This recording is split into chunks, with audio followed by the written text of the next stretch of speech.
As so many communities are forced to start rebuilding because of our floods, we're seeing another kind of rebuilding effort in Denver's historic Cole neighborhood this weekend.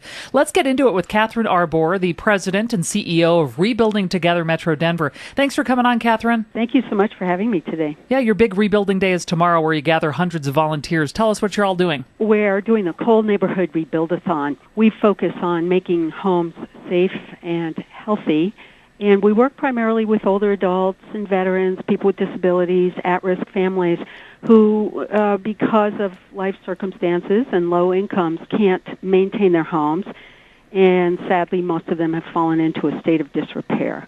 So we're gathering folks tomorrow, sponsors, volunteers, skilled folks, and we'll be tackling a host of issues for about 17 homes in the neighborhood. You know, isn't this just ironic? We're talking to you about this when so many hundreds of Colorado families are facing rebuilding efforts over the next, months, if not couple of years down the road. I mean, your slogan is Rebuilding Together. What a time to, I guess, be involved in what you guys all do. And you kind of kick it off with this because certainly other areas will need rebuilding coming up. That's absolutely true. And what strikes me always about crises like the ones, obviously, so many families are in right now, is that we work with people who are in this crisis every single day, who for one reason or another have, the water heater bursting, the furnace won't go on when it's, 13 degrees, who have a leak in the roof that just has to keep leaking until somebody somewhere comes along to help them because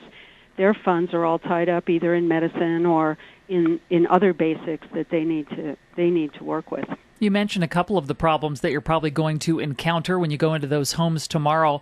What about mold? I would think there'd be some dangerous things going on in those historic homes that need remediation and need cleaning up. Mm-hmm.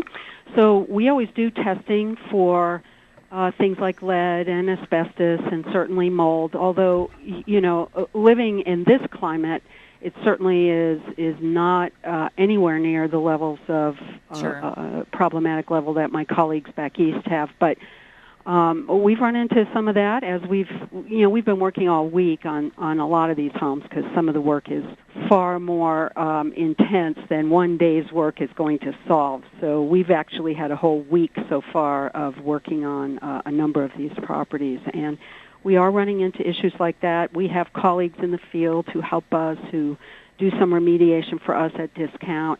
And then we have some trained people who are in our circle of volunteers who help us. It starts tomorrow bright and early, 7:15, and the Cole neighborhood is between 35th and 38th and York and High Streets, one of the city's oldest neighborhoods. And can anybody just show up, or if they want to get more information, how would they do that? I would advise people to send an email to info@rebuildingdenver.org. We pretty much have maxed out on the number of volunteers that we can handle for tomorrow.